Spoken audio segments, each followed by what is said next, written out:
Well, good news for those who don't want to play. Good news, he's dead. No. Oh, cut that. Holy shit. Can you believe there's some people who want to listen in on the call when we record it live? I mean, hey.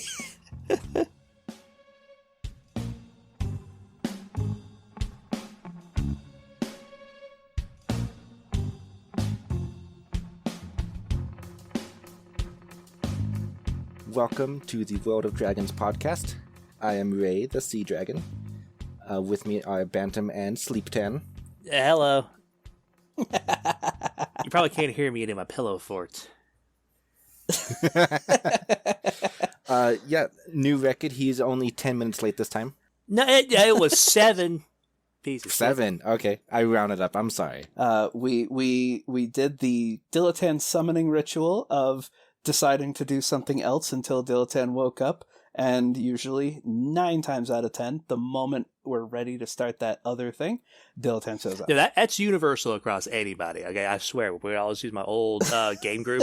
Whenever we're waiting on somebody, we're like, "Oh, we'll just do something else." And as soon as we start it, he shows up. So Yeah. if you're ever waiting on that's somebody, you. just like start something else, and he'll show up immediately.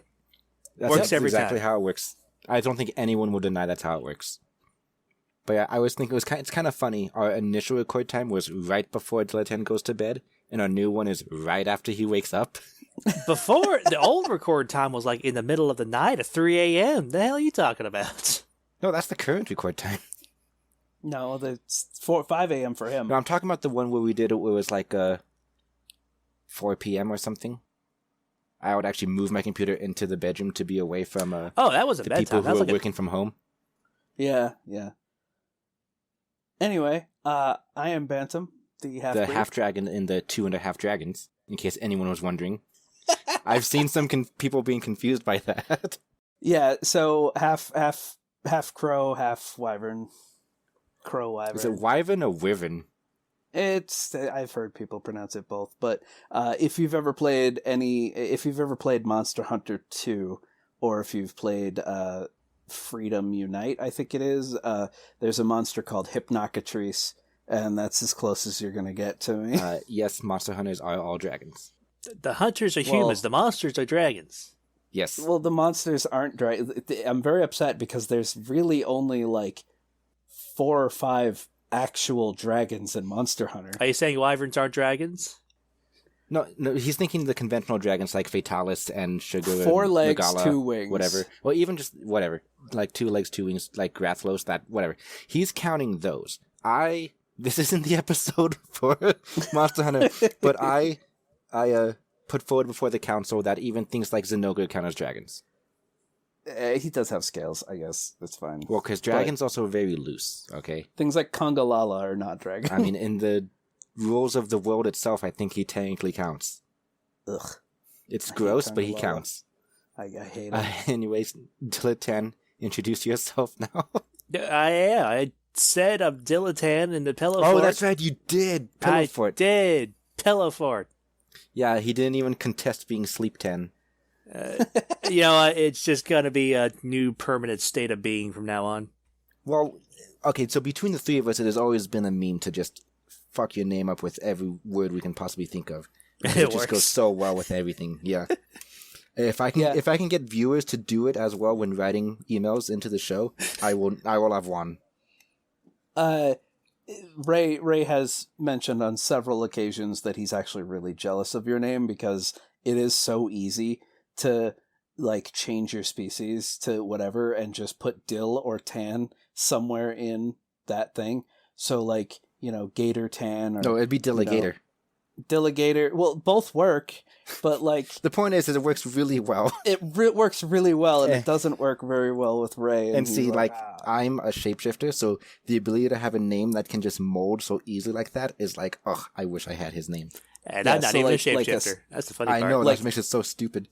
like a snake or something, like Snake Ray or Ray Snake Does it's not like, flow, okay, no. does not flow, but Dilla Snake or Snake Tan. It'd be Snake Tan, would flow better. But point again, it doesn't matter which way. The point being is they both sound better. If you've ever seen the Care Bears movie 2, Darkheart, who just keeps turning into random animals when he's sleeping. That's me. God, that's a callback.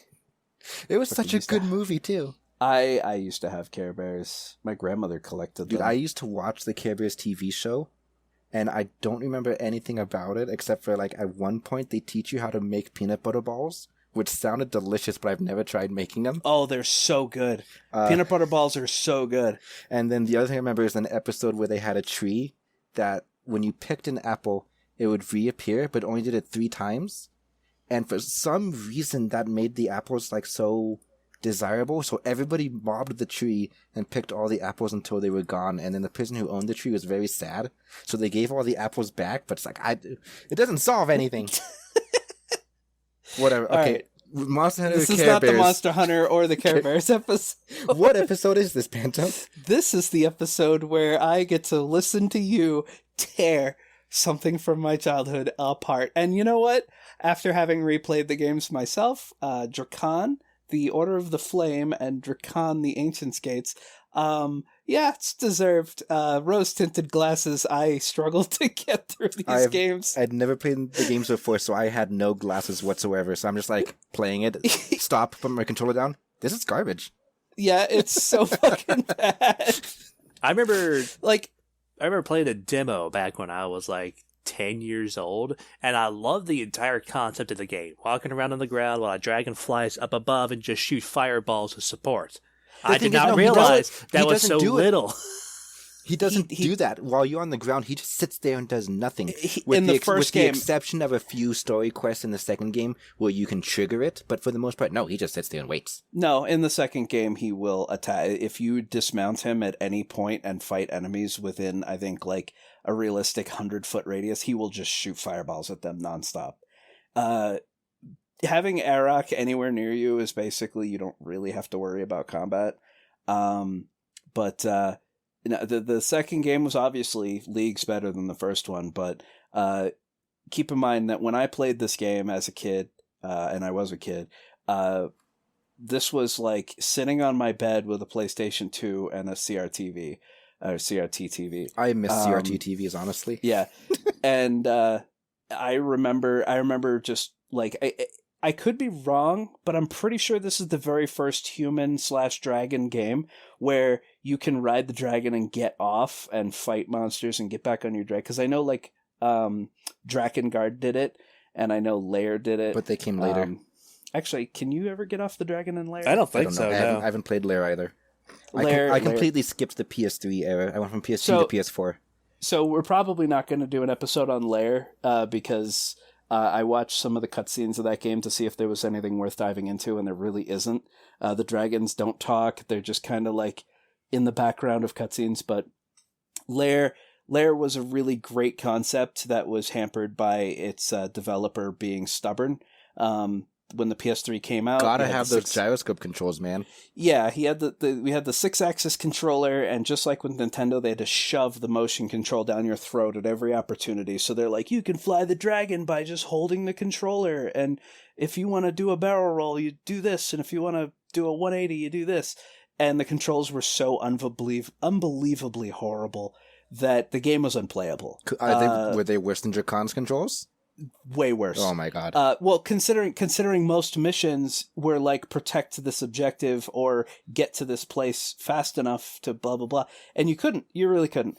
And so people bombed the game and said, "Hey, could you release like a patch to give us analog control?" And he's like, "No, the game was designed for motion control." And so the game bombed miserably. And then I think it was like after the game was already dead, he released analog controls, and people started picking the game back up and going, "Hey, this game's actually fun now." But by then, he wasn't making any profit on it, so it was considered I think it was a launch title. Yeah, but it was. It was pretty fucking bad. Like the graphics are still pretty good, but when rose-tinted glasses, thinking about Drakan, I was like, man, I remember the graphics were so good in that game, and I loved it, and I'm playing it now, and I'm like, this is hard to look at. Yeah, I've heard that story 20 times, but I still let him say it because none of you guys have heard it yet. Now, another confession, again, I played Drakan the Ancient Gates when I was a kid. I didn't even know there was a game before it. Order of the Flame, I did not know that existed. When I decided on this topic, I was looking into, how I could get them all to play it, which we used emulators. But then I found out about Order of the Flame, and I'm like, wait, there was an entire other game? Holy crap.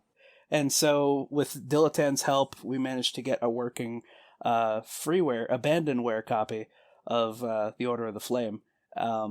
And let's just say that there are mobile games that have more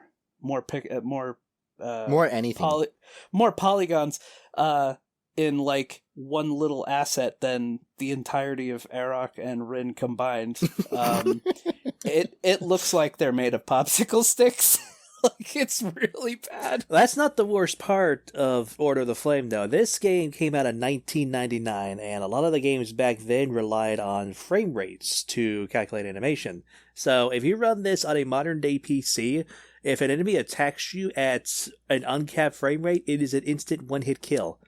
Because the weapon is in your hitbox for X amount of frames and like applies the damage 20,000 times. Yeah, the Wartalks with their shields one hit me every time in the mines, and I was like, you know what? Let's try the second game and see how well that did.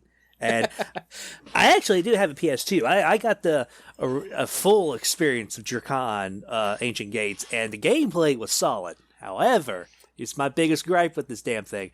The levels in there when you're not flying Arok. You're either a large ass open area where you can fly your dragon around, or you're stuck in a maze of mazes, and you don't get any kind of map or guidance or anything. I actually managed to get lost. Did you get lost in the swamp? Hey, fuck that swamp. the swamp I distinctly remember. Like, I was playing through it and I got through the swamp without any issues, but that's because I knew that the swamp was bullshit, and so I knew exactly kind of where to trace my steps. See, the thing is that modern video games have level design and elements within the level that kind of guide you in the right direction. Oh, no. Whether can't do the modern excuse.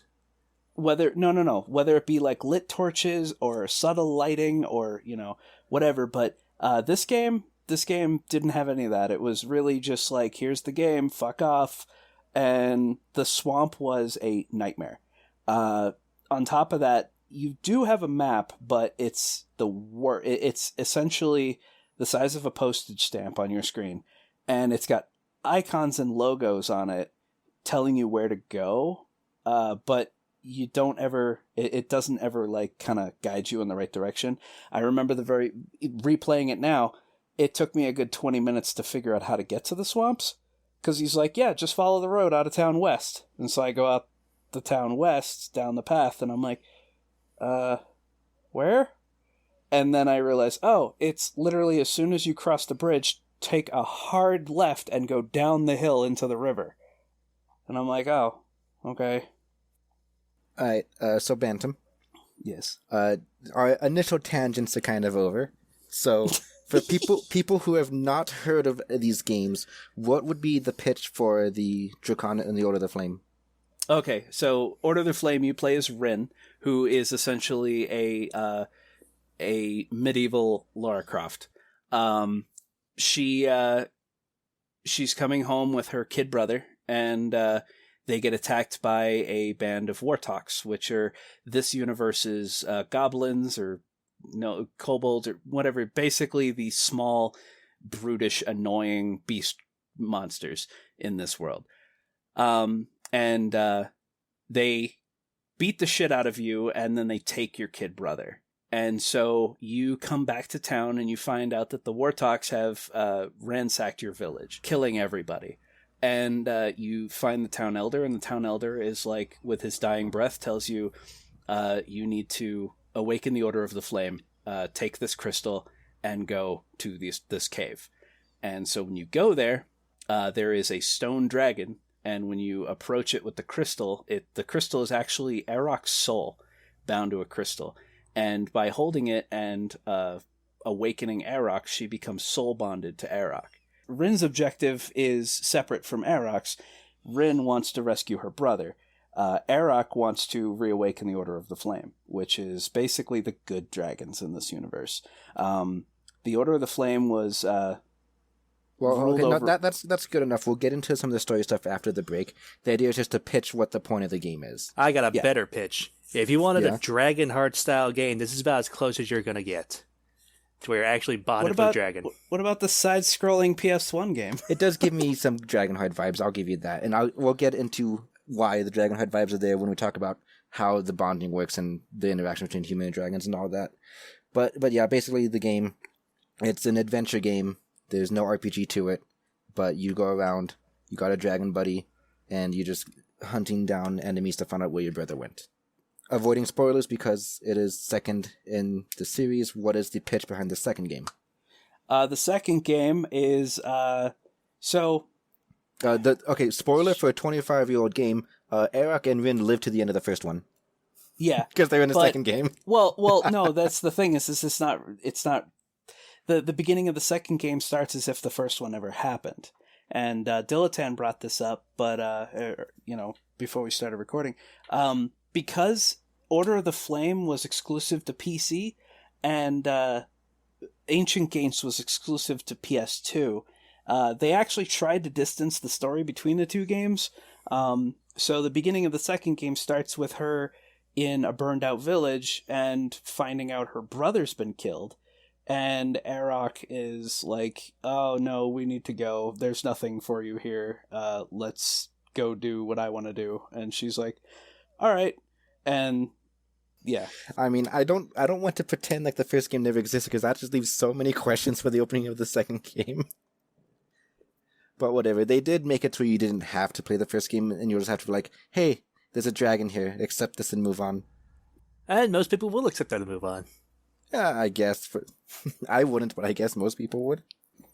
Yeah. But yeah, so we kind of already ranted on how the gameplay is. Can I rant about the voice acting? Voice acting and dialogue was the next thing on the list. We already ranted about the gameplay. Voice acting and dialogue. Again, try to avoid spoilers, but just in general, terribly written games. And how about that durability system? Oh, fuck durability. And you get mad at Breath of the Wild. No, see, all right, the durability system wasn't too bad in the first game. I even watched, I actually watched a couple really old YouTube videos where they reviewed it. And, pretty good, pretty awful reviews. Like, not that they said that the game was bad, but just the production quality of these YouTube reviews was pretty bad. But one guy actually mentioned the durability system, and he says that he never ever had a weapon break in the first game. I've had plenty of weapons break in the second game. The durability system in anything is fucking garbage, and you need to stop. Like, video games need to stop with durability. It serves no fucking purpose. You really need to ask yourself, does this add anything to the gameplay? No, if it's just nothing but a hindrance and an annoyance, then it's pretty bad. Yeah, and the system that they use for bows in the second game is also equally stupid. So you don't have, you can't buy arrows. You don't have a quiver of arrows. You buy a bow, and the bow comes with 200 arrows. And once you fire them all, the bow is useless. You throw it away. You can't get your arrows back. And also, a longbow and, a different longbow. I mean, based on the graphics of the arrows, I feel like it's a bow with magical batteries, and you just deplete them because they didn't look like normal arrows at all. No, they didn't. I think they were little sparkly pew-pews. I think the reason for that, though, is they wanted you to be able to see where you were firing. But in the first game, it was freeform aim. You fired arrows like you would like Skyrim. But then in the second game, they're like, let's have a lock-on system, which basically just makes a bow the superior weapon. Like, absolutely superior. Oh, there were some arrows there were some overpowered bows in the second game to where they just create micro bombs. Yeah. With how goddamn terrible the melee combat controls were in these games, goddamn right arrows were superior. Oh, God. The fact that they were enemies that were so short that you had to crouch to hit them, but if you moved at all while crouched, you would do like a 30-fucking-foot roll forward or a 30-foot roll backwards. What about the enemies who attack fast on you so you can never hit them when you're in range? Yeah, those were pretty bad. Getting stun locked. Oh wait. Anyway, back to the voice acting. I know we were going to talk about voice acting, and then veered back into gameplay with bows and arrows. Yeah. There's just so much to bash on this game. And keep in mind, I still love the second game. I will never play Order of the Flame again. That game was garbage. But Drakan 2, still pretty fun. So the voice acting across both games is just none of these people knew how to voice act. Ryn sounded sarcastic and bitchy throughout the entire game. Like Ryn sounded like the producer's daughter wanted to get into voice acting, so they're like, "Sure, we'll record you. Say some lines." Yeah. So when she first meets Arok, and Arok's like, "Who are you that you awoken me?" and his voice acting was actually pretty decent. I'll get to him in a second. Yeah, and then Ryn is like, "Listen to me, you stupid lizard." Oh my god, you have no idea how pissed off that made me when that happened in the first game. When I heard it, I was like, "Oh, that's gonna really upset Ray." You have no idea. Yeah, she fucking talks back to him like a just absolute bitch. You fucking bitch. You need his help. You be. And he's like, "Oh shit, okay." Like, no, don't do that. You know. What a cuck. But then in the second game, Ryn just seems bored and just like over everything. Like someone's like, "Hey, I need your help. You need to do this." She's like, "What's in it?" There's actually a quest at the main story when you first get to the town, and they're like, "We need you to blah blah blah," and she's like, "What's in it for me?" And it's like, holy fuck, bitch. Okay, to be on her side for this one thing, I'm not gonna say what happened because spoilers, but with how the first game ended, I'd be pretty done with everything during the second game too. All right, that's fair. But yeah, she just comes off as just like ugh, and every. Which I guess actually is kind of funny because a lot of the quest objectives, like when they're like, "Hey, we need you to do this thing, but to do this thing, you need to do this thing." Oh my god! But It was side quest. It was side quest the game. Yeah, it was. You need simple premise. You need to go get this crystal from a tree. Okay, great. But to do that, you need to go through the swamp, and then you need to do this, and this to be able to get the crystal. That will help us get this item, but then you need to get 4 more in the similar vein so that you can build this staff, so that you can do this. And it's like, all right, this sucks. Yeah, no, games that make side quests, main quests, I will never forgive. That is just soulless padding out. The game's plot could have been done in 10 minutes, but it's like, nope, you gotta basically trade your way up through the universe to get to this objective. Can you pick me some herbs so that guy will give me an extra mushroom? You need a golden sword, a gem, some blood, and something else for this thing here. So go and do these 4 side quests to advance this one. Only for you to, use the sword to do something that probably a normal sword could have done. And well, it had to be made of gold. Yeah. So yeah. Anyway, talk about what you had problems with. All right, Arok. voice acting. Arok's voice acting. Okay, so shit. How to get into this? Arok's voice acting was okay. Like, his dialogue was all right. There are a couple of things I didn't agree with just how he interacts with Ryn, but as far as like what they did for his voice, it sounded like someone just talked as deep as they can, and then they went and modulated it to make it even deeper. I mean, how else would a dragon talk? I mean, you can be a bit more creative than that, I guess. I don't remember what technology was like at the time in the 90s, but I feel like that's the thing. It's probably just doesn't hold up well, but maybe back then that was really good. Well, they definitely fucked with his voice. They definitely loaded game. A couple tones. They probably had a guy talk a little bit deeper, and then they just added like reverb and echo to it because his voice sounded kind of like this, and it was like, oh, okay, well, it's not as bad. The first game definitely sounded like he was even like his voice got slowed down. Like that's how they loaded his pictures, by slowing it down. It's the reverse of the Chipmunks. Yeah, basically, that's what it felt like to me. So I guess the reverse of the Chipmunk would be to talk as fast as possible and then slow it down. Yeah, that's how you do. I mean, when they made the Chipmunks movie, they actually tried to record people talking and singing half speed so that they could speed it up then to make it higher pitched. So yeah, you probably do the reverse. You talk really fast and then slow it down and get them to be deeper. Yeah. But yeah, what as far as his voice goes in the second one, they definitely did more with it, so it did sound a lot better. One thing that they did too is they added a lot of passive, like, growly breathing sounds, which was pretty hot. Diletan, do you want to talk about the voice acting? I'm kind of indifferent to the voice acting, to be honest. So back to the weapons. The weapons of this game are the most ridiculous looking fucking things I've ever seen. The bows are fine. The hammers, they're alright. But the axes and the swords are basically mall ninja weapons. They have way too many thin metal parts that just jut out everywhere, and they sparkle, and like they all look like they're made out of chrome. And some of them even have just like random magic balls floating inside of them and stuff, and it's just like iron sword. It's like, okay. There's one of the first non-standard weapons you get is like a steel blade, and it has like a giant hook on the end and another blade sticking out behind it with like a hole cut in the hilt with a giant orb in it, and it's like, what is this thing? That sounds really weird. I'll admit I didn't really notice the weapons while going through this because that's just not something that I really care about.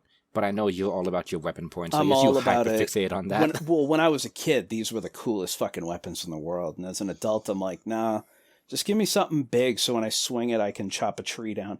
Like, I just want, as an adult, my fascination with weapons is the bigger the better. It doesn't have to be like all Final Fantasy, colorful with particle effects and whatever. Yeah.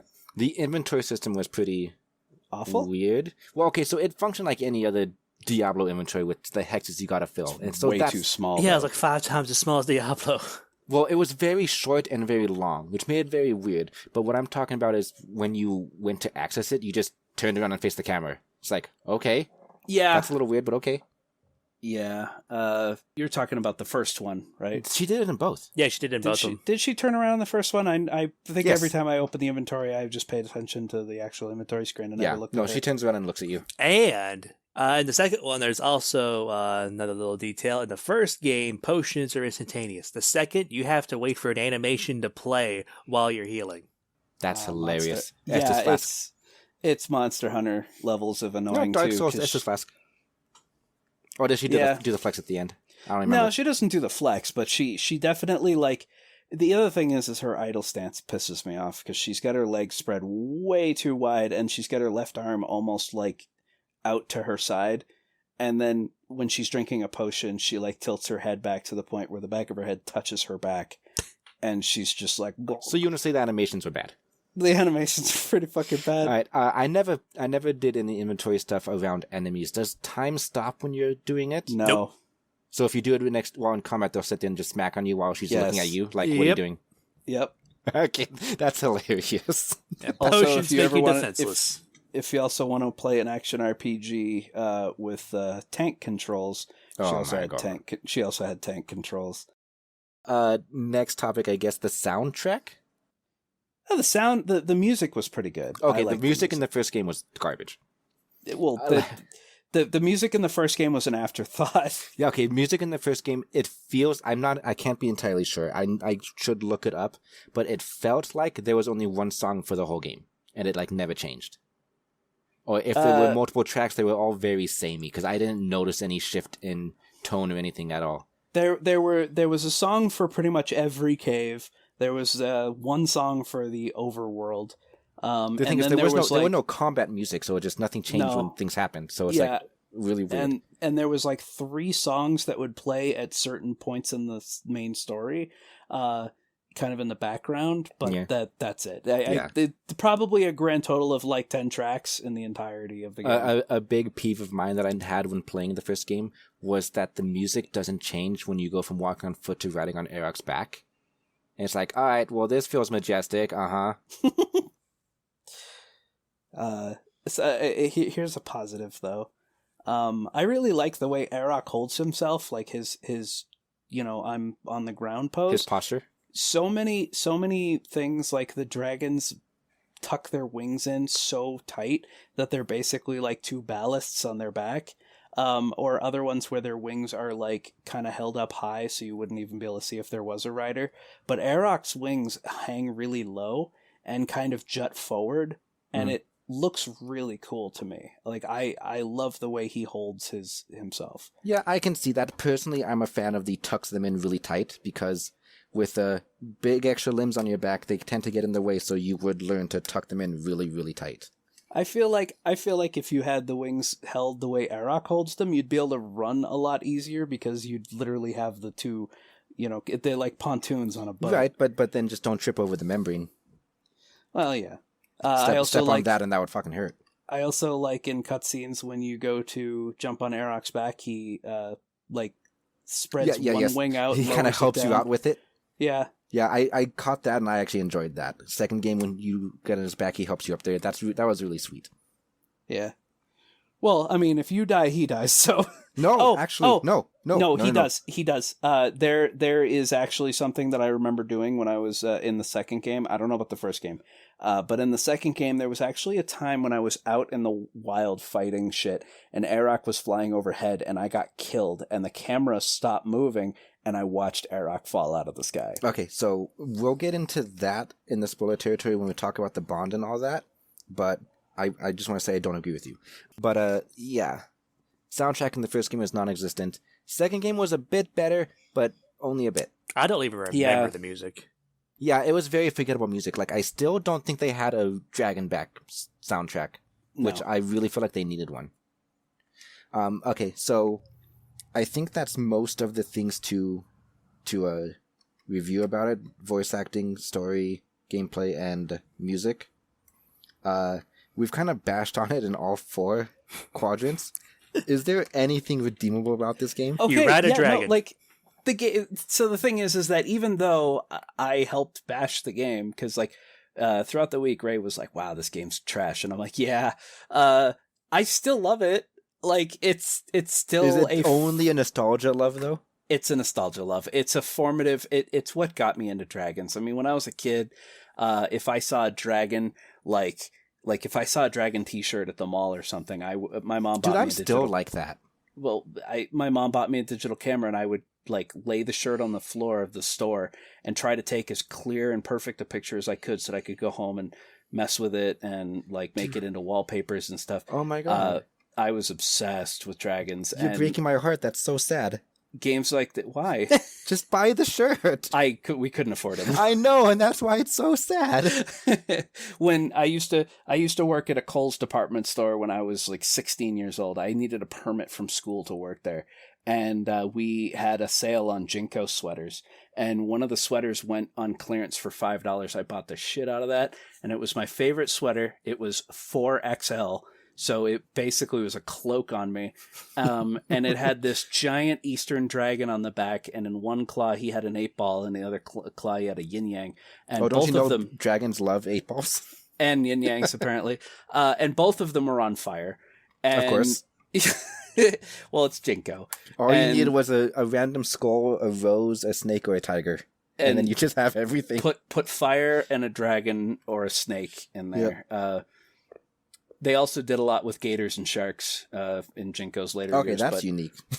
Yeah, but well, they had the whole Maui line where they had sharks biting surfboards in half and stuff. But yeah, so that was Drakan was a very formative game for me, because I was still deep in my holy shit, dragons are the coolest shit in the world. Mm-hmm.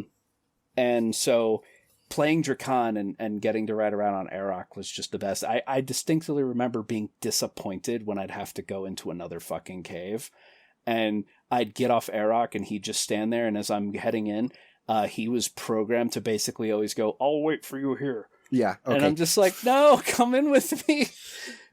I want to talk about some of his lines when we come back after the break, but yeah. I noticed that too. Yeah. But so I understand it's a nostalgia game for you, and I respect that. Dilettant had apparently some previous interactions with it. It was you played the demo, right? Yeah, me and my brother were subscribed to, I think it was PlayStation Magazine. We got those little demo discs. Oh, yeah. Okay, PSM. so I went at this without any previous knowledge whatsoever. I didn't even know the game existed until like 6 months ago. All right, I did not have my own computer to play video games on until 2004, I think. So I completely missed the PC game. And then as far as the PlayStation game, didn't really get super into Sony games until the PS4 era, because I was a Nintendo kid growing up, because I had 3 brothers, and the PlayStation only had 2 controller ports, so that was no good. So it was Xbox and Nintendo, because those could handle 4 players at a time. So yeah, I went in with nothing, just completely blind, and dear God. So... Alright, I'll go last in this. I know what I'm going to say, I just don't know how to segue into it without just asking it as a question, like the host of a show usually would. Go ahead. So, I'll go last, but I'll ask you too. Would you recommend, as somebody who's never touched this game before, so no nostalgia, a newcomer, would you recommend they play this game for any reason whatsoever? Yes. The second one. The first one, forget it exists. Apparently the people who made the second one did. Okay, what would you give the 2 games out of 5? 1 out of 5 for the first one, 4 out of 5 for the second one. It has schlocky dialogue and clunky controls, but the gameplay itself is still pretty satisfying. Okay.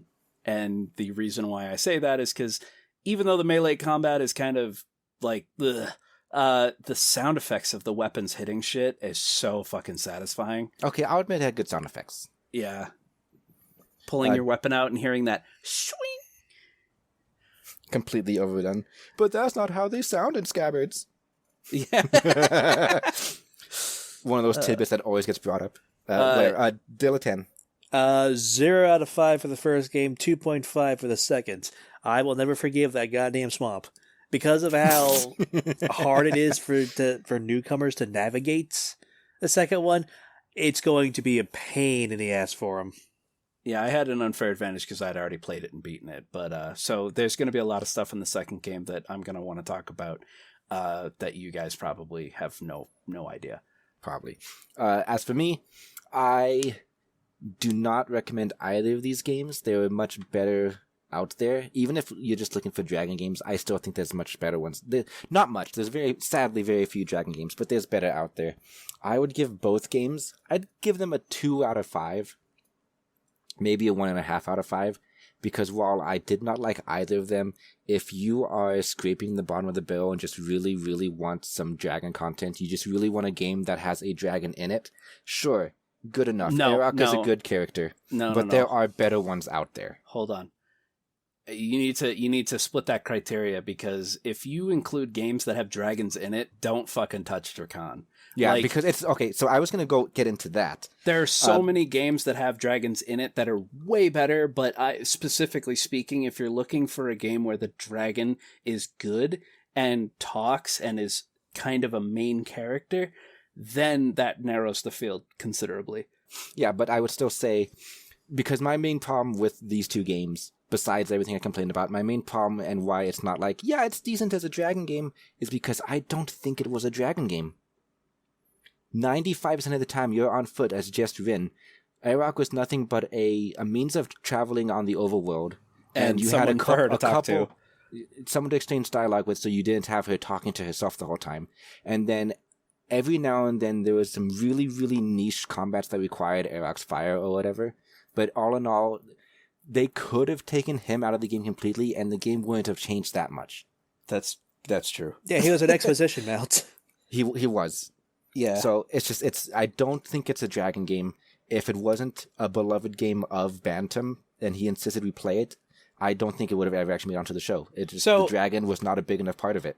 So when he gave me the choice to do that, I admit I picked Drakan because it is a game from my childhood, and I was like, oh boy, I'll get to let them see something that I treasured as a kid. But then after I started replaying it, and I started like kind of just to myself, because I knew it was gonna torture Ray. The amount of books he makes me read, and remember, I do not like books. Like, the fact that they're audiobooks is the only reason that I'm even getting through some of these things. You hand me an actual book, I'm gonna be like, what is this? But halfway through playing the first game, I was like, "Oh, this is going to be beautiful." I actually can't wait to hear you rip it apart. More than I have already. More than you have already. But yeah, final notes. It's not really a dragon game, but there is a dragon in it, and he's better than most other games with dragons and mindless enemies. So, Yeah. 1.5/2 out of 5 stars. You gotta say it like old G4 X Play. I don't know what that is. A 1 out of 5. Okay. All right, Adam Sizzler. It's Sessler, yeah. Well, because like this game came out around that time, G4 TV, or no, actually G4 came out. Whatever. Jesus Christ! 40 minutes before the break. Oh boy! All right. So let's go So ahead we're gonna take a quick break. It's a 25-year-old game, but I think I'm not counting the years properly, am I? 1999, 2009, 2019, 22. So It's a 22-year-old game, yeah. but still, spoiler warning. When we come back, maybe we will talk about some of the story elements, so it would be kind of spoilery if you do actually want to play the game and not be spoiled. I will say that while searching for information on this game, I actually found a website/forum called Arok's Lair. And there are thousands of people in there who have dedicated their lives to maintaining and modding and upgrading and even creating entirely new campaigns for Drakan, and desperately hoping, and in fact, there's apparently a lot of people with money who are trying to get the rights to the game so that they can maybe release their own, which I thought was really sweet. Yeah, that is. I guarantee they could do a better job. Yeah, probably. Well, I mean, people with passion can always do a better job than people who are doing it because they have to. Definitely. I want to give them this episode and see if they agree with me on everything I'm going to say, or if I'm just going to alienate an entire subculture of people. All right. Don't worry. With how fervent they search the internet for Drakan information, I just got to do the keywords right, and they'll find the show. Yes. All right. Gotta shine my scales, look the best I can. Arok's a bitch. No, okay, so he is a bitch, but I still liked him. But he is a bitch. And I'll get into that later. All right. All right, goodbye. No, not goodbye. See you in a bit. See you in a bit.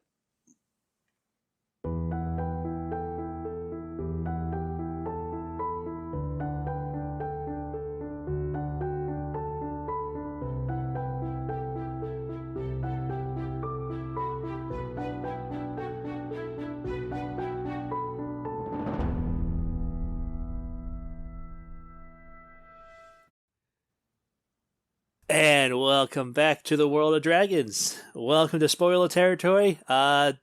Big surprise to everybody. There's really not much to spoil. The story is basically non-existent, but we're still putting the warning there. Real quick, I have a question because this just occurred to me with the welcome back to the world of dragons.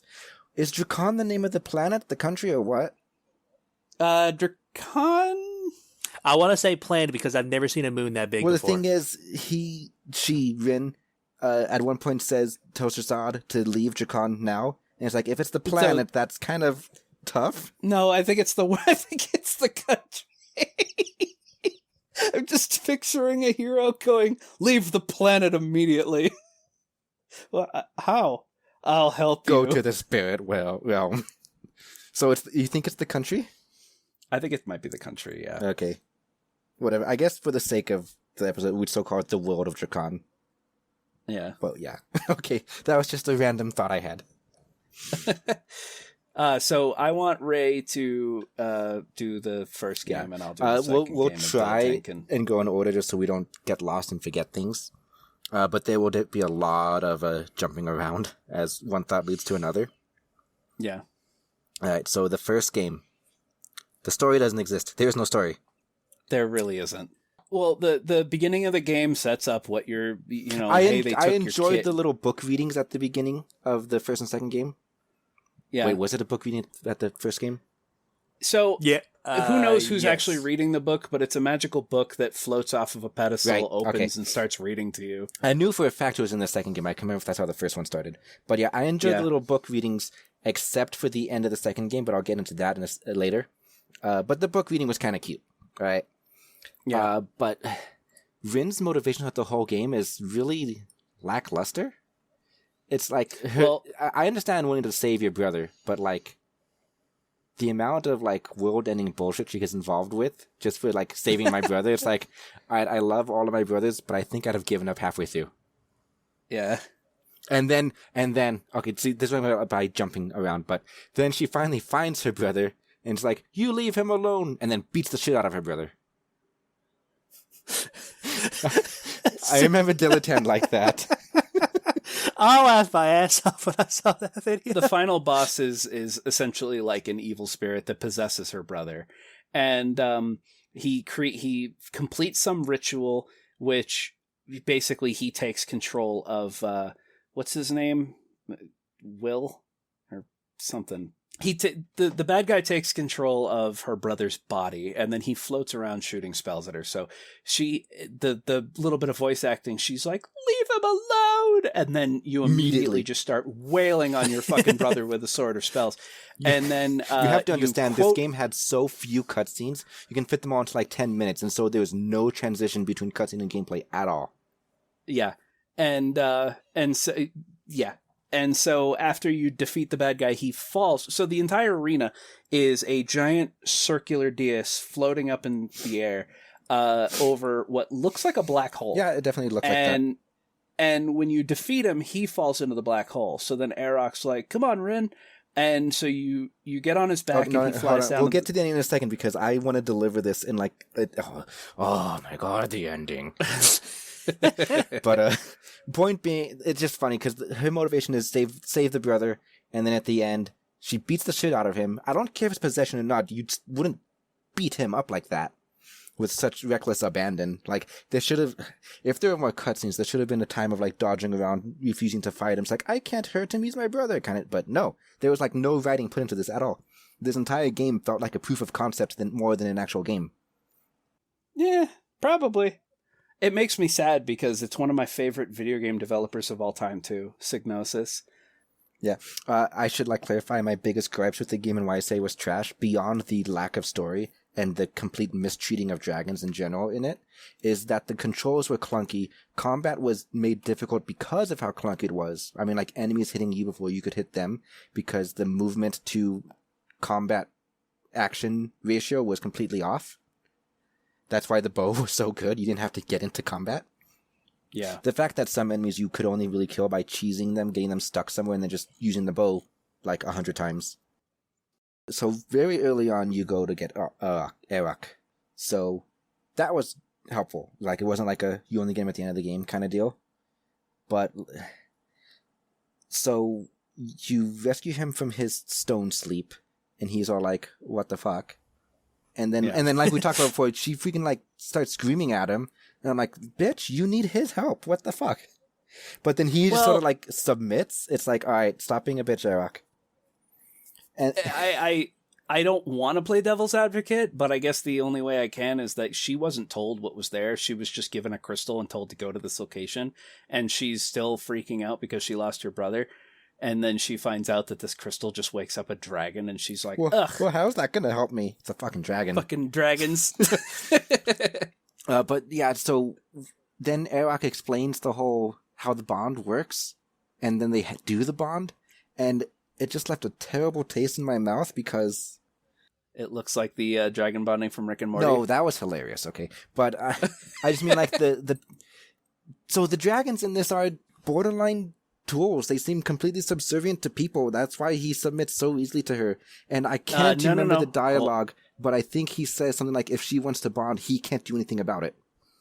So, I don't remember that part, but factoring that in, he's a dragon of the Order. Mm-hmm. And the Order are dragons who basically learned that humans can be one of their most powerful allies. And the Order was essentially, if you want to consider it like the Crusaders, but super good guys, paladins. I get that. There are other dragons in the game, and they are not subservient to humans whatsoever, and they're trying to kill you at every possible opportunity. Yeah, here's the other thing. The other dragons, okay? So 600 or whatever years ago, there was the Order of the Flame, and they were fighting against the Dark Union, which was a branch of people who kind of broke off and took some dragons and whatever with them, and they started recruiting all the monsters and all of that. And I want to say that they're the most horribly written villain group ever, because I think their motivation is nothing more than, I want to cause destruction and mayhem. So it was extremely Saturday morning villainy. So it was like, it was like, what the fuck? Well, their initial founding was because they felt like things were getting too stale. Yes, chaos for chaos' sake. Okay, yeah, it's still terrible. But so the dragons that remained in the order continued to remain like as they were. The dragons that weren't in the order started to de-evolve into mindless beasts, and those are the ones that you fight in the overworld. They have no intelligence anymore. They cannot speak, and they've devolved to mindless enemies, and like that's just bullshit.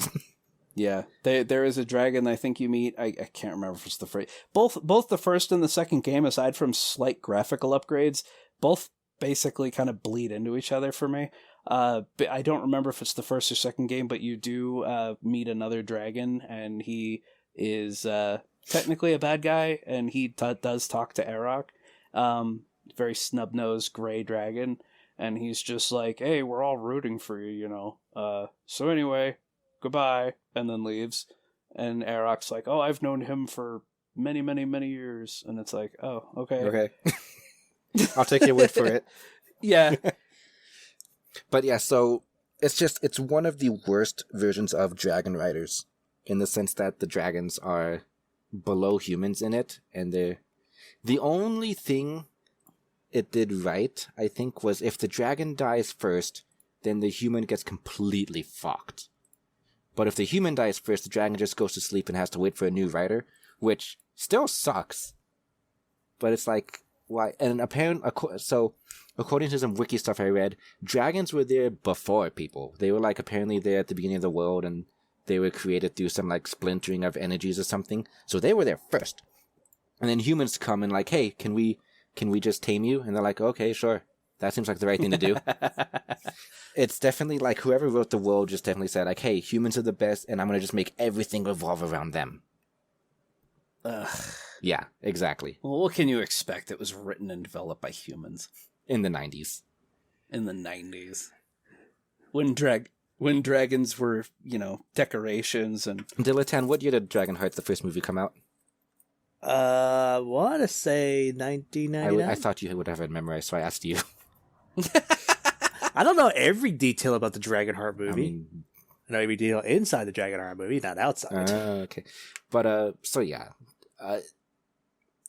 The bond kind of works the same way. You bond... 1996. Yeah, you bonded, you're stuck forever. One person feels fate. One person experiences pain, the other one can feel it also. And that's why when you died and he fell out of the sky, I don't think he died. I think he just feels the pain you felt for dying. So, kind of enough to shock you out of the sky. I mean, granted, once you do die, you only get like a few seconds before the game's like, load! Yes. And it's like, okay. So you can't see what happened. But yeah. If the rider dies, the dragon's supposed to fall asleep after like a couple days, unless he makes a new bond. Yeah. So still, pretty rough deal. Very bad Dragon Rider system. You know, thanks to Rick and Morty, every time I hear dragon bonding, I cannot think of that episode. I mean, that's good dragon bonding, though. Let me talk about the talk about the bad guy for the second game. Unless there's more stuff that we need to talk about. So so the first game again, story no, non-existent.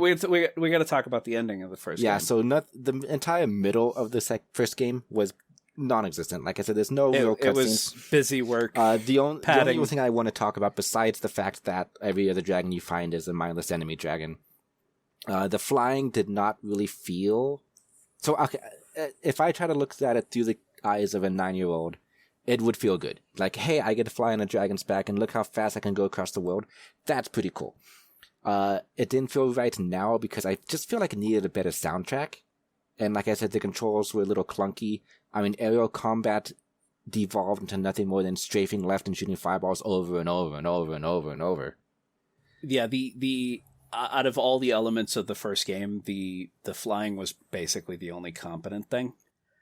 The controls felt better and it was a lot easier to win combat in the air than it was on the ground. Yeah, but it was again like it was just sit there and shoot fireballs. There wasn't any like grappling or flybys or anything that. Yeah, I understand it's an old game, and so if we get another Dragon Rider game, I hope it's going to be better. Rest in peace, Scalebound. You never stood a chance. Yeah, I'm going to die mad about that game too, don't worry. Listeners, if you don't know what that game is, you're very lucky. Do not look it up. You will hate yourself. You will hate EA. You'll hate EA was it EA or was it Microsoft that killed it? I don't know. They both had a hand in it, I feel. No, it wasn't EA because it was being made by Project Ninja, the guys who did Ninja Gaiden and stuff like that. Then I guess it was all Microsoft. Long story short, you can still hate EA if you want, though. It was like 80% done, and it was a game. It was a 4-player co-op Dragon Rider game. We can't tell them; their hearts are gonna break when they understand it's not coming. That's fine. And the dragons had personalities. They all had distinct styles. The riders were all basically like teenage kids with like over the ear headphones and backpacks like and shit. Cross Monster Hunter with Devil May Cry, and then give yourself a dragon ally, and yeah.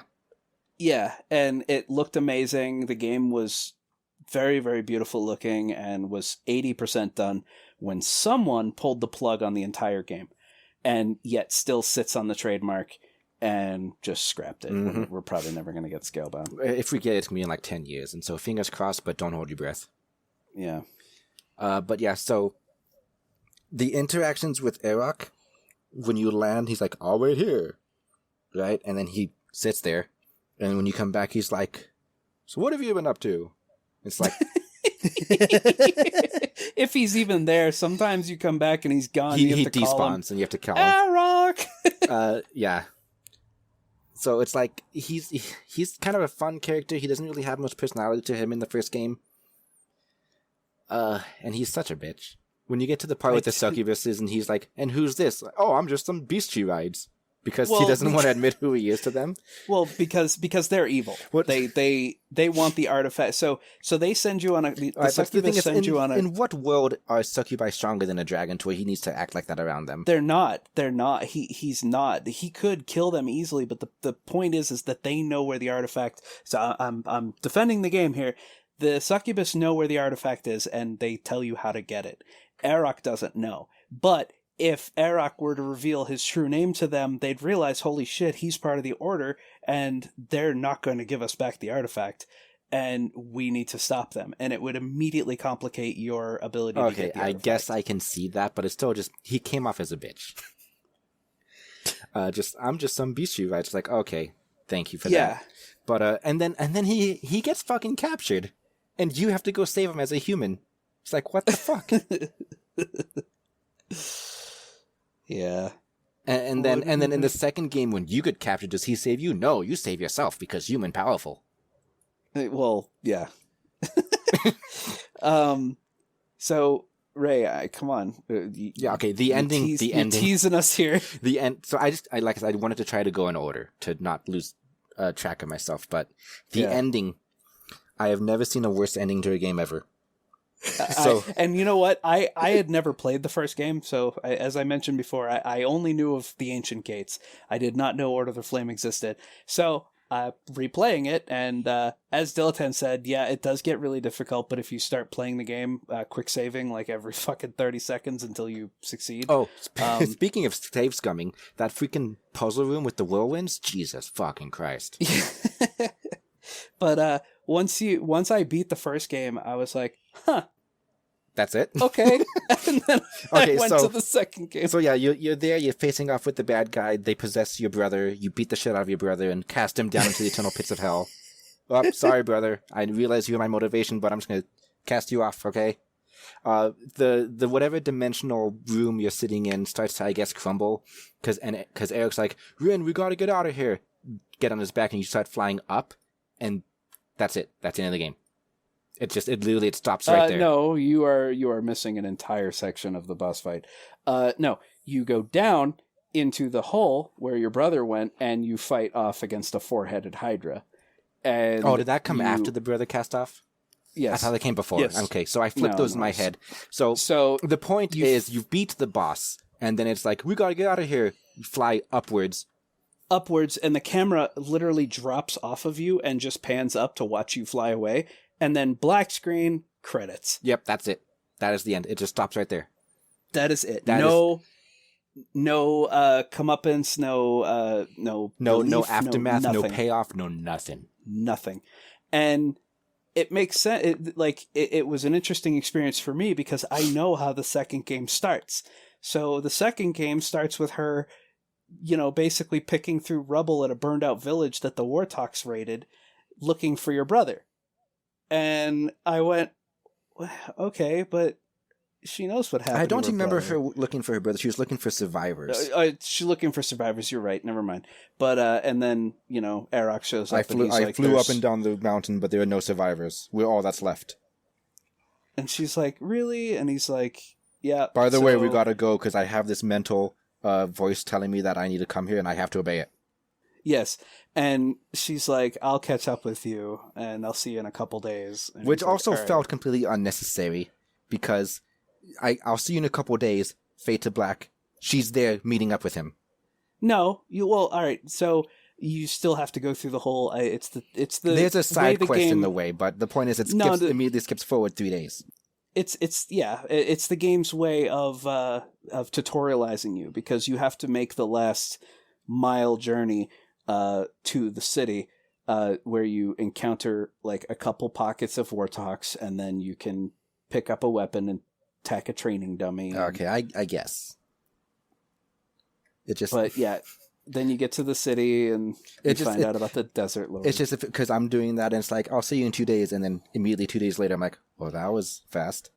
It doesn't make much sense in a story way because it's like if she's kicking through the rubble looking for survivors and he says there's no survivors, you would think he would fly off and then you'd be there in the rubble still and you'd find a survivor.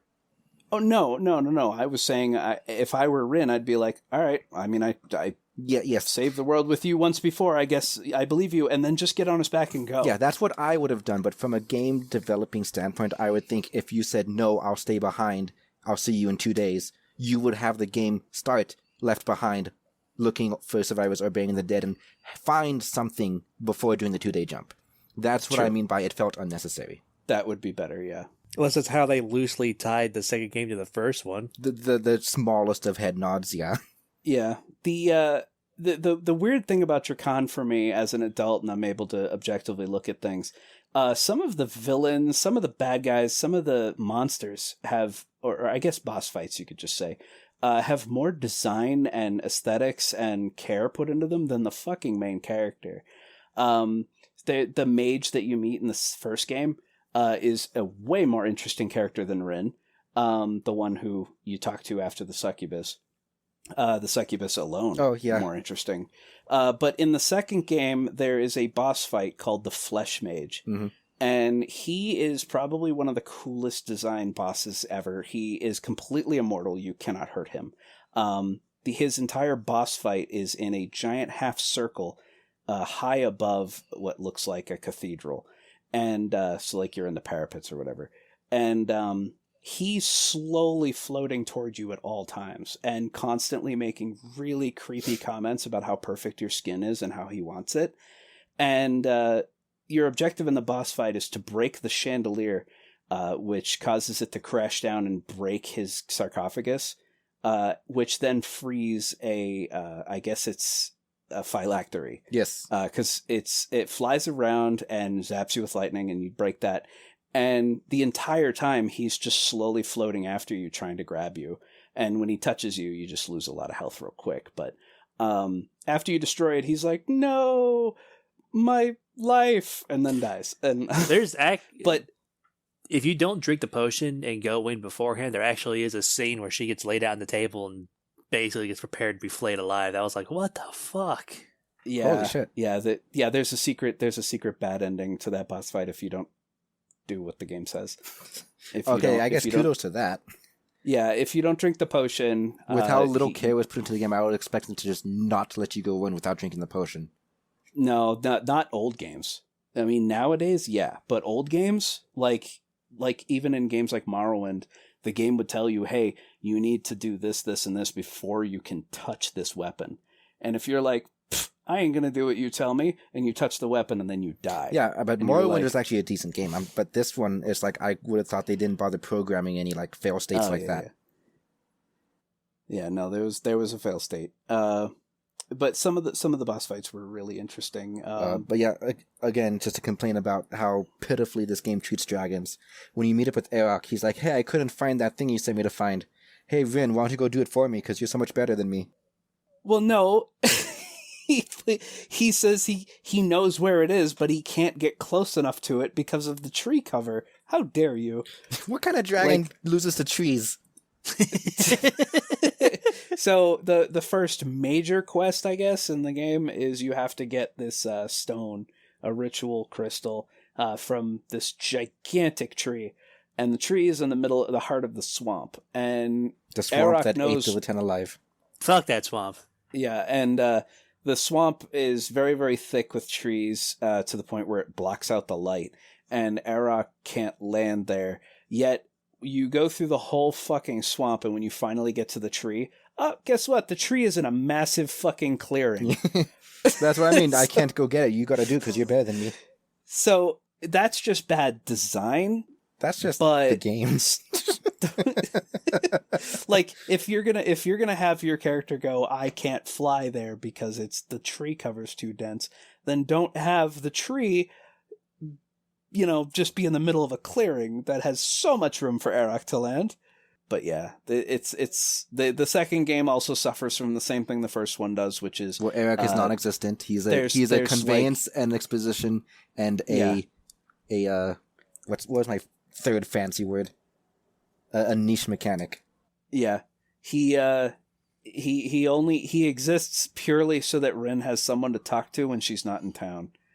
Because when she is in town, he doesn't exist anymore.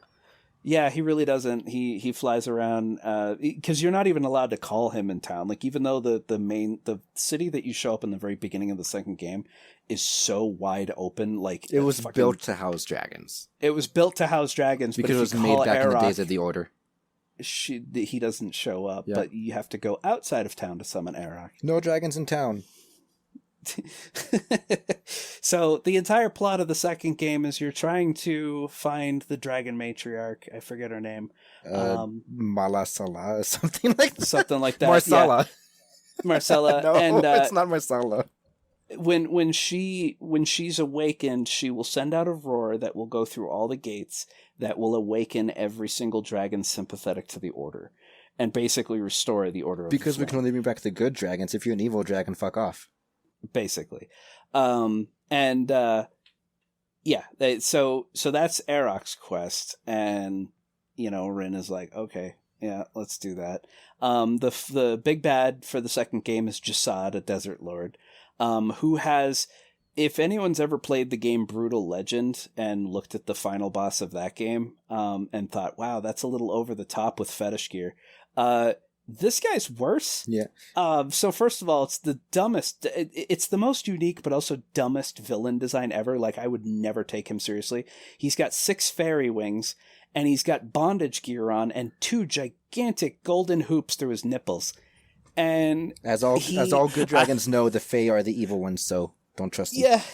So, when you really get a good look at Jasad, it is the most painfully just gross design I've ever seen. He has a really good voice though. Even with Ryn snarking at him throughout the entire fight.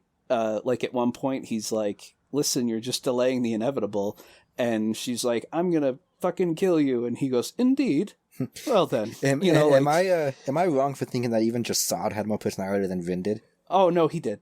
Everyone had more personality than Ryn. Ryn's personality was "fuck you." She was such a bitch. I think honestly... The dragon mother was called Malashe, by the way. Malashe, yeah. And the worst part about the ending to the second game, because so the final boss fight for the second game is you're fighting Jasad. Rock Titan or something? I don't remember. No. You fight Jasad. He it's in a room with gigantic pillars for you to take cover behind. After you beat on him a little bit, which takes 30 seconds, After you beat on him, he goes, enough of this nonsense. And then he takes the staff that you brought to, seal the golem. And he goes, oh, sorry. When you first show up to the boss fight, you have the staff that lets you control the golem. He takes it away from you, and then you fight him. And then halfway through the fight, he goes, oh, what's this? I'm like, you should know, you fucking took it from me. And then he's like, oh, if only you knew the true power of the staff. And then he uses it to resurrect the golem, which is essentially like a 250-foot tall giant rock golem. And then he goes, go get your... She starts running, and he goes, yes, go get your dragon. I want to witness it as I kill it, whatever. And it's basically just shoehorning in a melee fight on the ground with then a final fight in the air as Arok. Which, fuck that fight. I seen it on YouTube, and the premise of the whole... I hate it when there's invincibility mechanics in boss fights. Yes. And the fact that you have such a very small window to hit the guy in the golem's hand while he's trying to smack you out of the air... Bullshit. Yeah, it's essentially... So the golem is holding the Jasad in his left hand and is using bitch slaps and an eye laser to try to kill you. And whenever he reveals the wizard, you can then use your attacks on him. When you finally do kill Jasad, he falls out of the golem's hand, and the golem collapses on top of him, killing him. And then cut to black, and then credits. Yep, that's the end of the game. At least this time you get an epilogue in the form of the storybook. The storybook, which pisses me off because I really wanted to see Malashe. No, but then they had to animate her. Yeah, so she's and get a voice actress and everything. She's a great white dragon. She's massive compared to Arok. And the epilogue story basically says she is free.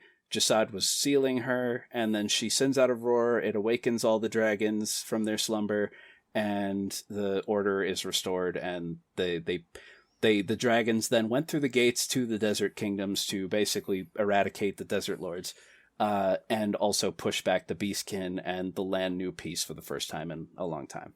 Yep, because dragons are here to make life easier for humans.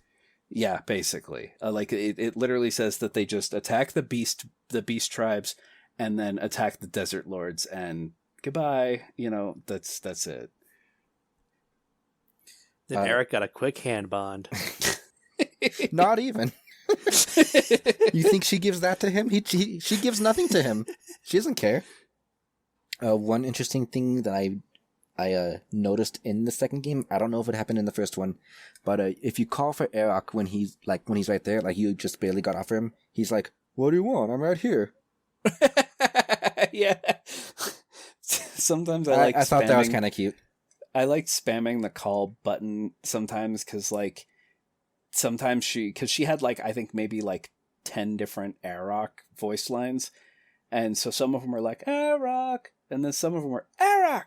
Yeah, because she can just boss him around apparently. Yeah. I'm coming, Ryn. I hate this game so much. I know, it makes me so happy. This episode was worth it for Arok me. was kind of adorable, but he was such a beta. I was just going to bathe in your loathing. Arok is exactly how I imagined Dilettant, by the way. What the fuck? Yeah, the other thing I really like, and this was I don't know. I'm pretty sure between the two of you, Bantam wears the pants, so he just bosses you around, Dilettant. Yeah, that's pretty much true. No, there's no evidence to support these accusations. I don't know. I'm wearing pants. Are you wearing pants? Who wears pants? Yeah, exactly. I do. One of the other things I really liked about both games was the quote unquote animation for voices. So watching human characters talk, it was just flapjaw, but it was so much funnier on Arok. It was like a sock puppet. It was just like blah, blah, blah, blah, blah. Yeah. I almost want to do a gameplay video and just dub over all the voices with because no, they didn't have any animation to the mouths. Even the humans, it's like they modeled the jaw and then they just stretched the jaw down and the mouth open. I swear I remember some of the NPCs not having jaw movements at all. Probably not. But I don't know. I tuned all this out. Speaking of jaw movements, in the first game, when Arok breathes fire, his jaw doesn't even open. In the second one, it opens just very slightly. Well, because in the first one he's going. I got a question for you two. Yeah. So, what would be your ideal dragon game? Just to give our listeners reference of our standards. My ideal dragon game would be Lair, but the dragons are intelligent. The dragons are also in charge, and you basically get to. I mean, like Lair was a really good game, but the dragons were basically beasts of burden. They didn't talk. They were, whatever. But switch the intelligent. Like maybe dragons learned that, kind of like in Wings of Age of Fire, that having a human on your back can help because he can protect your rear. It's an equipment slot. It's an equipment slot. A game where you play as a dragon where humans are an equipment slot. You can have like someone who's really good with a bow. Put an archer or a mage or an apothecary who can heal you while he's up there. Yeah. Yeah. Go to other dragons and trade riders. Start collecting them. Yeah. Me, I have two different ideal games, and they kind of serve different purposes. The first one, which is more relevant to this, would be definitely one where you play as the dragon, or at least you play as the dragon some of the times, alright? This game would have been a lot better if half the time you dismounted, you gotta play as Arok, and you go do your thing while Ryn goes and does her thing, right? Yeah. So at the very least, swapping between the two would be good, but just being a dragon myself, I would rather you play as the dragon. And I would have loved a level or a mission in Drakan where, yes, you play as Arok and Ryn is on the ground and she's like basically just got like a big, arrow over her, so you can see where she is. And keep her safe. You keep her safe while you're blowing up encampments and she's fighting off the scraps. Yeah, but I would also prefer the combat with the dragon be a bit more, I don't know, is gritty the word? Where, that would be Lair. Where you collide with another dragon in midair and you start like doing grapple and claw moves while you're both tumbling out of the sky, right? Yeah, that would be cool. Or you can do like flyby attacks on the ground forces, whatever. Just more in-depth combat than just strafe left and shoot breath attack. Yeah. The other ideal game, and this is like the best game ever, right? Like this needs to exist. If I could make it, I would. Oh my god, making games is so demoralizing because you hear these people like, this group of 4 people made this game in 5 years, and it's like StarCraft 1 level of game, right? It's like, it's so demoralizing. It's like, alright, so if I did this by myself, it would take me 20 years, or I need to find people to do it with me, and that's going to cost shit tons of money. But, personally, my favorite genre game are survival games, survival RPGs. And so my ideal dragon game, and if somebody out there wants to steal this idea and make it, go for it, because I just want it to exist. It's kind of a dragon life simulator, right? Where you start hatched out of the egg. Your first few days are basically the tutorial, right? And then you go through different stages of life where you learn to hunt. And it's kind of like you hunt like once or twice, and then the game assumes you do it passively. So it's like it doesn't need to be super, super gritty realistic. But it's like your early years, you're like learning how to hunt, you're learning magic or learning whatever, and then you time skip, and now you need to go fly around in the open world and claim territory, and then you have to, and then just a bunch of random events. It's basically would be a sandbox game that's just completely fueled by random events, while taking care of like basic needs like protecting your territory from invaders, hunting for food, dealing with like the human civilization that's like on the borders, and like, so whatever, right? Yeah. Do I have the game for you, Ray? Look up Day of Dragons. Oh, I know that game. Still in early access, but it's right up your alley. No humans I'm either. pretty sure like I looked at it and then something turned me off of it. Is that multiplayer only? Yeah, that would be it. Fair enough. Now, my favorite genre, you probably polar opposite of online these two. PvP MMO. That's what turned me off of it. Ah. It's just like all the fun dinosaur games, where you can play as dinosaurs and you go around and you live. They're also online PvP because every dinosaur is a human. Yeah, no, I hated that. Yeah, and so everybody's playing a fucking T-Rex, so they just want to go kill other players. I want to be a T-Rex, but I don't want to get killed. There was also an MMO. Wait, maybe it's no. There was an MMO where one of the races that you could play as was a feral dragon. Yeah, there's a couple that I've heard about. I tried playing it, but it was fucking horrible. Hold on, let me open my phone tabs because I have one tab saved so I can never forget it. Istaria? Chronicles of the Gifted? I believe so. Because that's on my to try list because it seemed interesting because you could play as a dragon. I'm this Istaria what? Gift of the Chronicle or something. Fuck. Chronicles of the Gifted. But yeah, I am this close to downloading Roblox just because this is a Wings of Fire game made in the Roblox engine. Oh, Istara. Yeah. I did Estara. There was another old MMO game called like Dragon. It was either Dragon War or Dragon Prophet or something, but it was basically a dragon Pokemon game. You were playing as a whatever, and you go and you collect dragons and use them to fight. Okay, yeah, Istara. This is the game that I recognize. Yeah, it's garbage. No, I'll still try it. I'll see for myself. Well, no, yeah, you can still. It's play. just I don't have functioning. I don't have time to get into another MMO right now. No. Horizons Empire of Istaria. Yeah, that's what. Well, it then was. there's a different game. No, it's the same game. I think Chronicles of the Gifted is like an expansion pack to it. Because the base game is Horizons Empire of Istaria, and yeah, I started a game in that. You can be a feral dragon. There's also a bunch of other races in there. You just don't get equipment. You can't equip weapons. But as you level up, your dragon gets bigger. You really want to play a D&D game where someone listening plays a dragon? Why don't you just be a dragonborn? I'm just kidding. What do you say, Dilettante? I said you let me play as a dragon once. That was very, very bad. Well, bad for you. You're currently playing as a dragon. It's still bad? No, shut up. We did a trial campaign for like the first ever time. The one where you were in the gladiator pit? Not the gladiator pit. It was one very before that. It was a like sample campaign you picked to try to get me to warm up into D&D, and you let me play as a feral dragon, but I tried to like swindle some demon with snake oil, and that did not work out. I have no memory of this. Really? I don't either. Yeah. You ever had you turn like this robot to something, and we had to fight a swarm of bees? Oh, that you were a dragon in that? Yeah, I was a feral dragon. Yeah, you stuck your head into the tavern window. I remember that. I remember that was just a bad game because that module I downloaded was also very bad. Oh, so it's not me. Yes, but like I'm currently letting you play a dragon. Is that one going okay? It's pretty good. Yeah, I am a mutant alien now, so I approve. Yeah, you became a Zerg dragon.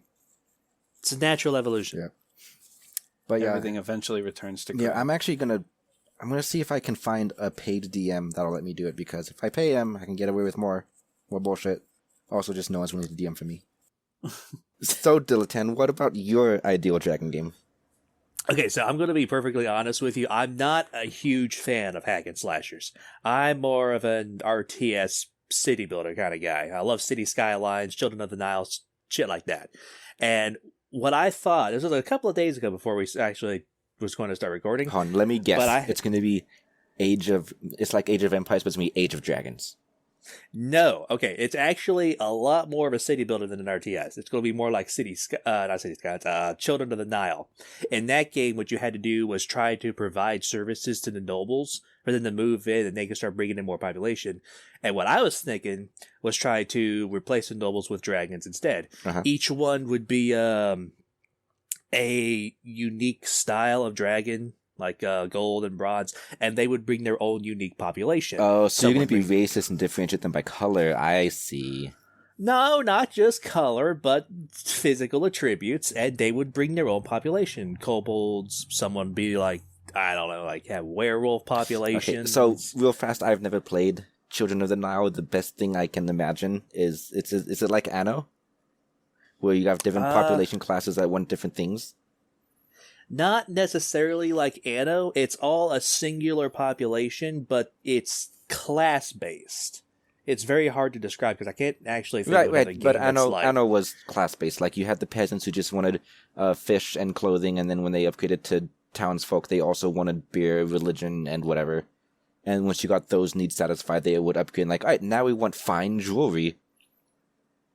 And so you had to build these crazy-ass construction queues to produce the goods they want.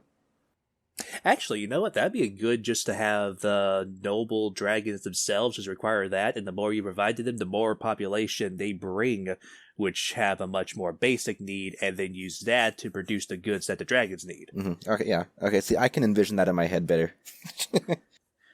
That's actually much better than what I was originally thinking, because it was just going to be like a flat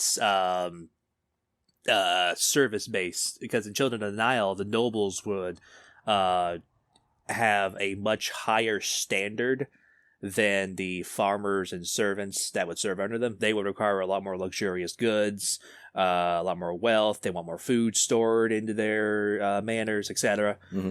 So you had to try to build an economy that could support their needs and also trickle over into the empire's coffers. Okay. What if it was Dragon Majesty? Remember the game Majesty? Oh, fuck yeah, Majesty. That was... Oh, that just brought you back a nostalgia boner. Dilettante, put that away. We're recording.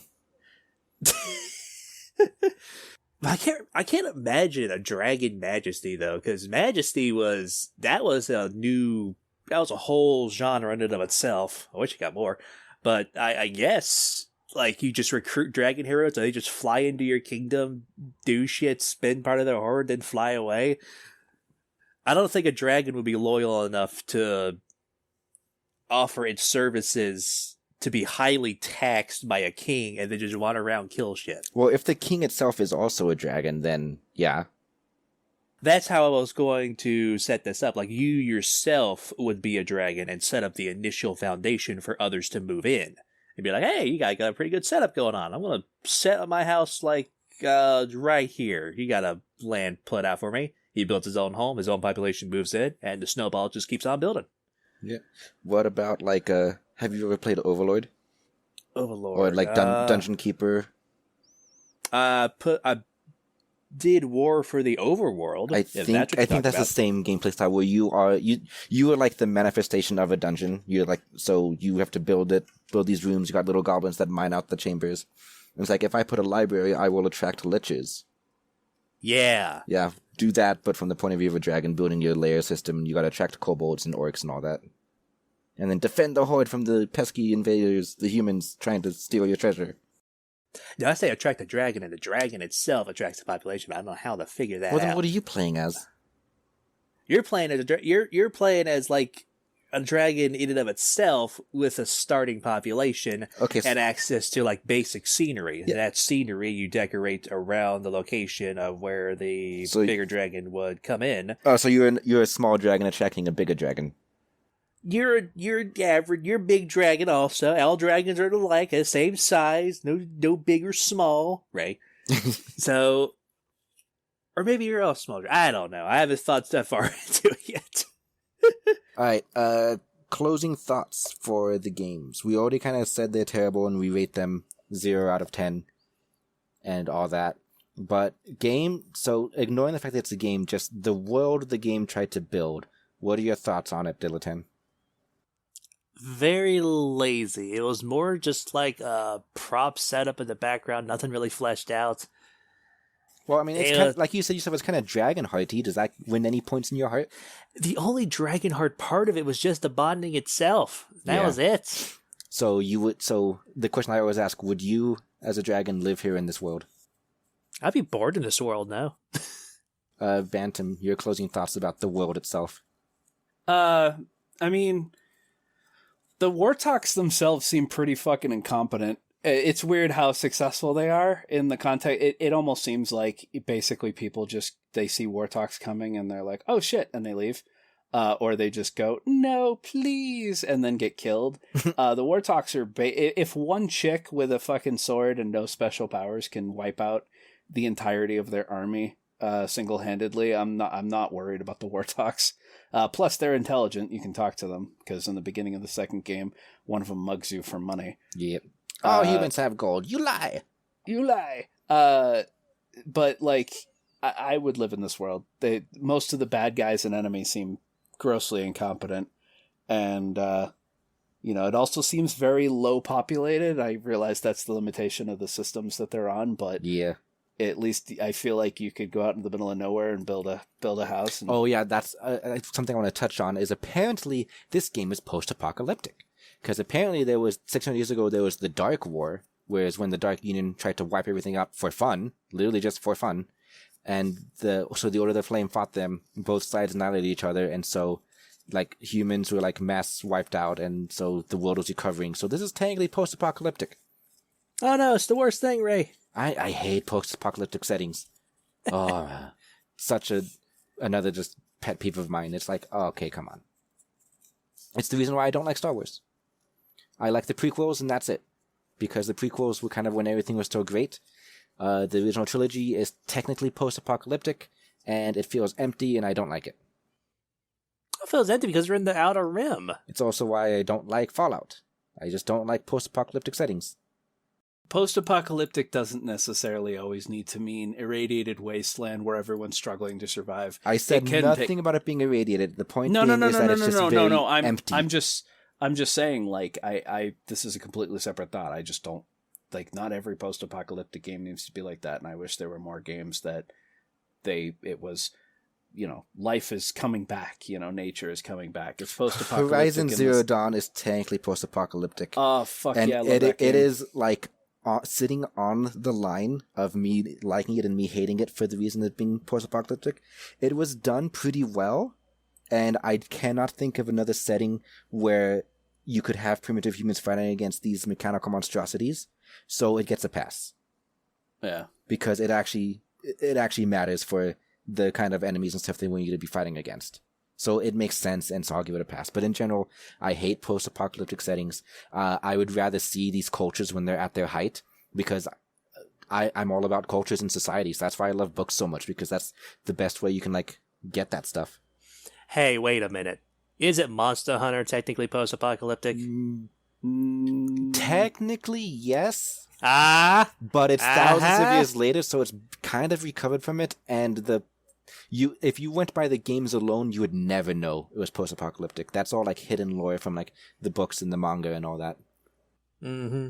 But the thing is, you don't find ruins anywhere. You don't find lost technology anywhere. So you never would really know just playing the games. Also, you don't play Monster Hunter for the story. That's true.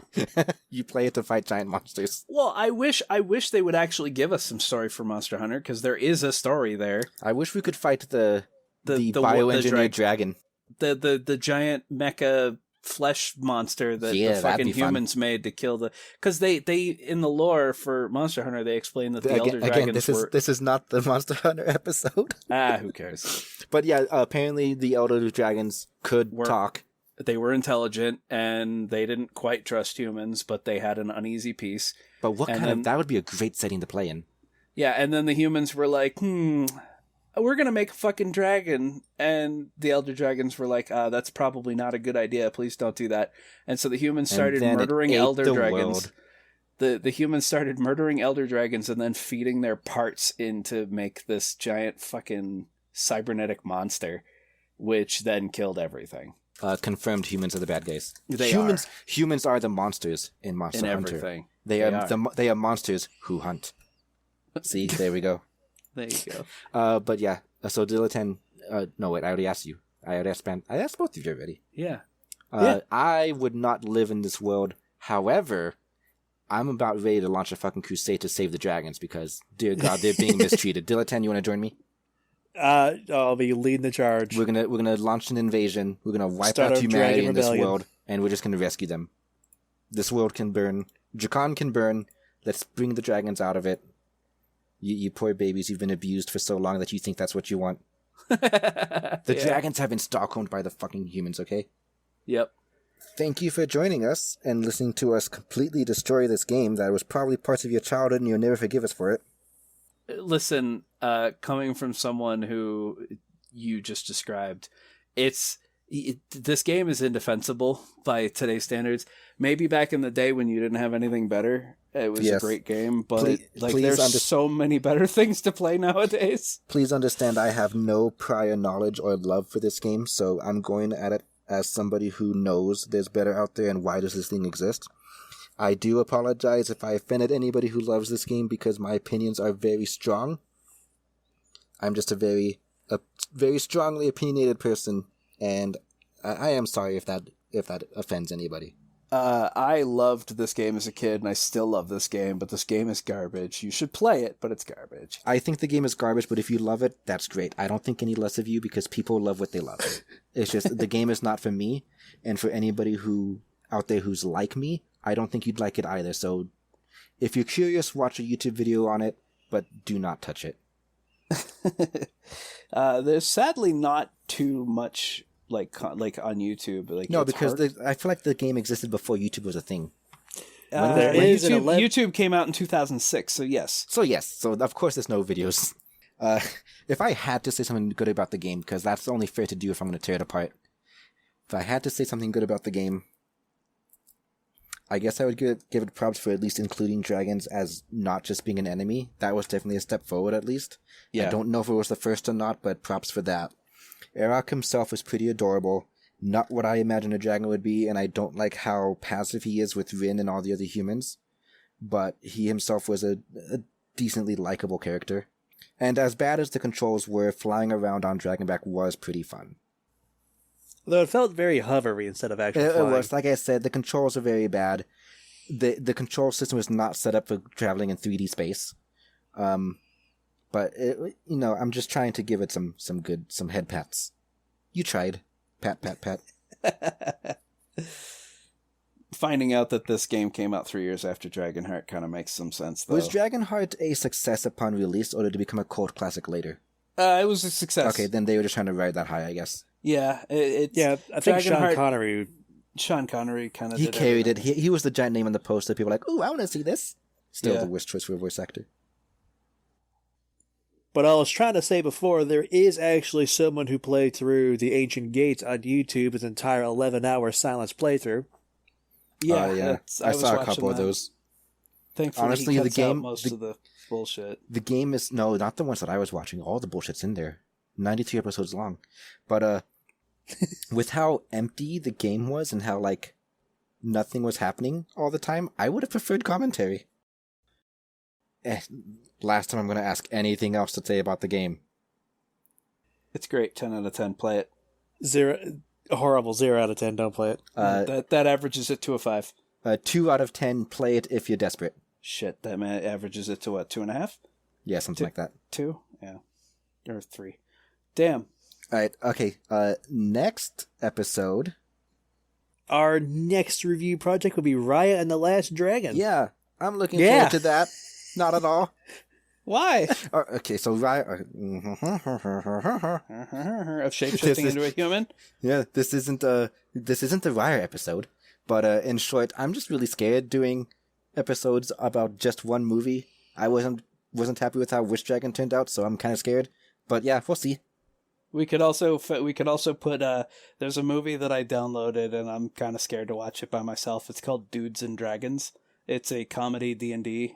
No, we shouldn't combine two wildly different things like that. Okay. It's just like that. That's why I put all the Dragon Hearts into one episode, because I felt like that would give us enough content. I'm really scared about doing just Raya, but we'll try.